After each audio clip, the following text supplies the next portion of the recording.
Paris ఒలింపిక్స్లో భారత్కు మరో కాంస్య పతకం దక్కింది. రెజ్లింగ్లో అమన్కు కాంస్య పతకం వరించింది. 57 కిలోల విభాగంలో అమన్ పతకం సాధించారు. ఇప్పటి వరకు భారత ఖాతాలో ఒక రజతం 5 కాంస్య పతకాలు చేరాయి. ఏపీలో పలువురు ఐఏఎస్లు బదిలీ అయ్యారు. శాప్ ఎండీగా పిఎస్ గిరీష, కర్నూలు జేసీగా బి నవ్య, గిరిజన సంక్షేమ శాఖ డైరెక్టర్గా ఎస్ భార్గవి బదిలీ అయ్యారు. అనంతపురం జేసీగా హరిత, తూర్పుగోదావరి జేసీగా చిన్రాముడు, గుంటూరు కార్పొరేషన్ కమిషనర్గా పి శ్రీనివాసులను నియమించారు.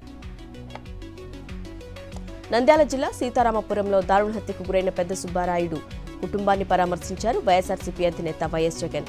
ఎన్నికల్లో వైఎస్ఆర్సీపీకి ఓట్లు వేశామని, పార్టీ తరపున ఏజెంట్గా కూర్చున్నారని, తమ ఇంటి యజమానిని దారుణంగా పొడిచి చంపారని బాధిత కుటుంబ సభ్యులు ఆవేదన చెందారు. హత్య జరిగిన తీరును వివరించారు. కన్నీటి పర్యంతమైన వారిని జగన్ ఓదార్చారు. అంతకుముందు ఓర్వకల్లు ఎయిర్పోర్ట్ నుంచి సీతారామపురానికి బయలుదేరిన వైఎస్ జగన్ కు దారి పొడవునా ప్రజలు, వైఎస్ఆర్సీపీ శ్రేణులు ఘనస్వాగతం పలికారు. జగన్ను చూసేందుకు ప్రజలు పెద్ద సంఖ్యలో తరలివచ్చారు. నినాదాలతో హోరెత్తించారు. ఇక జగన్ రాకతో సీతారామపురం జనసంద్రమైంది. రాష్ట్రంలో 2 నెలలుగా అరాచక పాలన సాగుతోందంటూ వైఎస్ఆర్సీపీ అధినేత వైఎస్ జగన్మోహన్ రెడ్డి ఆగ్రహం వ్యక్తం చేశారు. పోలీసుల సమక్షంలోనే కార్యకర్తలు, నేతలు, గుండాలు హత్యలకు పాల్పడుతున్నారంటూ ఎక్స్లో మండిపడ్డారు. రాష్ట్రంలో లా అండ్ ఆర్డర్ పూర్తిగా క్షీణించిందని, హత్యలు చేసిన వారినే కాదు చేయించిన వారిని శిక్షించాలంటూ డిమాండ్ చేశారు. తిరుపతి జిల్లా చంద్రగిరిలో ఇసుక అక్రమ రవాణాకు అడ్డు అదుపు లేకుండా పోతోంది. ఎమ్మెల్యే పులివర్తి నాని అండదండలతో ఇసుక మాఫియా రెచ్చిపోతోంది. స్వర్ణముఖి నది నుంచి యథేచ్ఛగా ఇసుకను తోడేస్తున్నారు. ఇసుక అక్రమ రవాణాను అడ్డుకున్న పాడిపేట గ్రామస్తులపై పులివర్తి నాని అనుచరులు దౌర్జన్యం చేస్తూ భయానక వాతావరణం సృష్టించారు.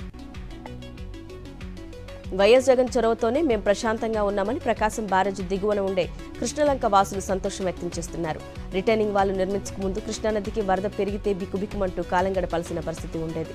ఈ రోజు వైఎస్ జగన్ కారణంగా గుండెలపై చేయి వేసుకుని ప్రశాంతంగా నిద్రపోతున్నామని చెబుతున్నారు. సాక్షి మీడియాలో వచ్చిన కథనంపై యుద్ధ ప్రాతిపదికన సర్పంచ్ చర్యలు చేపట్టారు.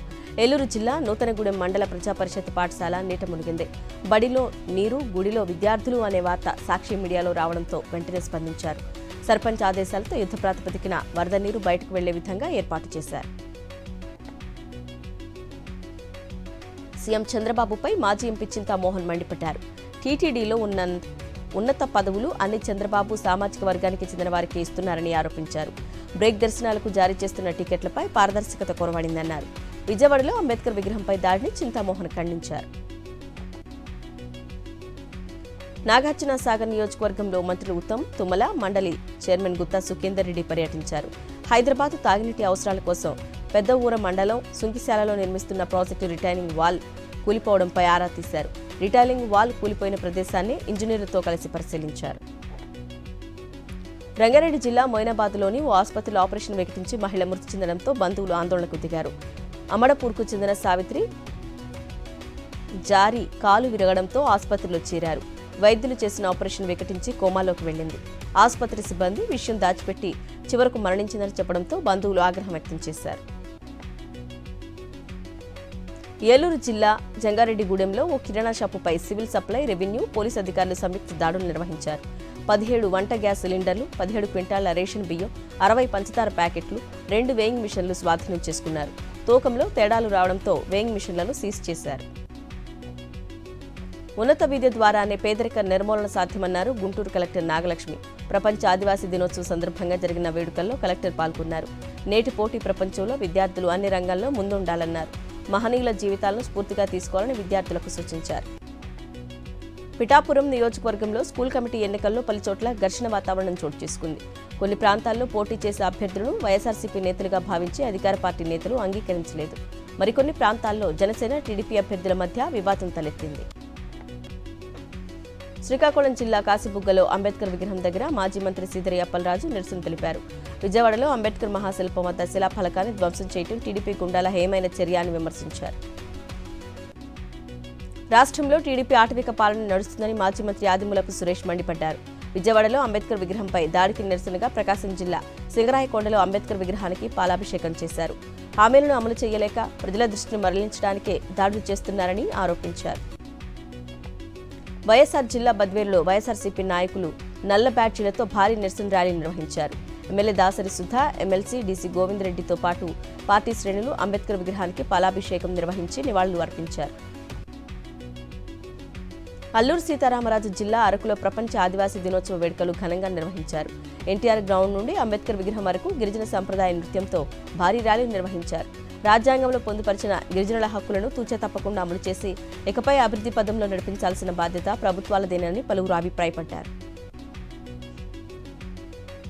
అనకాపల్లి జిల్లా మాడుగుల మండలం తాటిపర్తి గిరిజన బాలికల ఉన్నత పాఠశాలలో ప్రపంచ ఆదివాసీ దినోత్సవం వేడుకలు కలెక్టర్ విజయకృష్ణన్ పాల్గొన్నారు. విద్యార్థులు సొంతంగా తయారు చేసిన వివిధ స్టాల్స్ ను ఆమె పరిశీలించి వారిని ప్రత్యేకంగా అభినందించారు. తిరుమలలో గరుడ పంచమి పర్వదినం పురస్కరించుకొని శ్రీ మలయప్ప స్వామివారికి గరుడ వాహన సేవ వైభవంగా నిర్వహించారు. గరుడ వాహనంపై తిరుమాడ వీధుల్లో విహరించి భక్తులకు శ్రీవారు దర్శనమిచ్చారు. ప్రతి ఏడాది గరుడ పంచమిని శుక్లపక్షమి 5వ రోజు ఘనంగా నిర్వహిస్తారు. కొడంగల్ నియోజకవర్గ రైతులు బీఆర్ఎస్ వర్కింగ్ ప్రెసిడెంట్ కేటీఆర్ ను తెలంగాణ భవన్లో కలిశారు. ఫార్మాన్ కంపెనీల కోసం తమ భూములు ఇవ్వాలని బెదిరిస్తున్నారని రైతులు ఆవేదన వ్యక్తం చేశారు. దుద్యాల్ మండలంలోని హకీంపేట్, పోలేపల్లి, లకచర్లలో దాదాపు 3,000 ఎకరాల భూమిని రైతుల నుంచి బలవంతంగా తీసుకునేందుకు ప్రయత్నిస్తున్నారని ఆరోపిస్తున్నారు. భద్రాద్రి కొత్తగూడెం జిల్లాలో మంత్రి పొంగులేటి శ్రీనివాసరెడ్డి పర్యటించారు. పాల్వంచ శ్రీనివాస్ కాలనీలో నిర్మించిన సింథటిక్ టెన్నిస్ కోర్టును స్థానిక ఎమ్మెల్యే కూనంనేని సాంబశివరావుతో కలిసి మంత్రి పొంగులేటి శ్రీనివాసరెడ్డి ప్రారంభించారు. టెన్నిస్ ఆడి క్రీడాకారులను ఉత్సాహపరిచారు. తెలంగాణ ప్రజాభవన్లో శుక్రవారం నిర్వహించిన ప్రజావాణిలో ప్రజల సమస్యలు విన్నవించుకున్నారు. రెవెన్యూ సమస్యలకు సంబంధించి 112 దరఖాస్తులు, మైనారిటీ వెల్ఫేర్కు సంబంధించి 71, పౌర సరఫరాల శాఖకు సంబంధించి 69, పంచాయతీరాజ్ గ్రామీణాభివృద్ధి శాఖకు సంబంధించి దరఖాస్తులు సమర్పించారు. నిర్మల్ జిల్లా ఖానాపూర్ ప్రభుత్వ ఆసుపత్రిలో ఎక్స్పైరీ మందులు పేషెంట్లను ఆందోళనకు గురిచేస్తున్నాయి. రోగం నయం చేసుకోవడానికి ప్రభుత్వ ఆసుపత్రికి వస్తే ఎక్స్పైరీ మందులతో ఉన్న ప్రాణాలే పోయే పరిస్థితి నెలకొందని రోగులు వాపోతున్నారు. సిద్దిపేట జిల్లా అక్కన్నపేట మండలంలో జరిగిన స్వచ్ఛదనం పచ్చదనం కార్యక్రమంలో మంత్రి పొన్నం ప్రభాకర్ పాల్గొన్నారు. రేణుకా ఎల్లమ్మ ఆలయంలో ప్రత్యేక పూజలు చేసిన మంత్రి వ్యవసాయ భూముల్లో పండ్ల తోటలు పెంచుకునే విధంగా వ్యవసాయ శాఖ సహకరిస్తుందన్నారు. నీటిపారుదల ప్రాజెక్టులో పూడికతీత అంశంపై మంత్రివర్గ ఉపసంఘం సమావేశమైంది.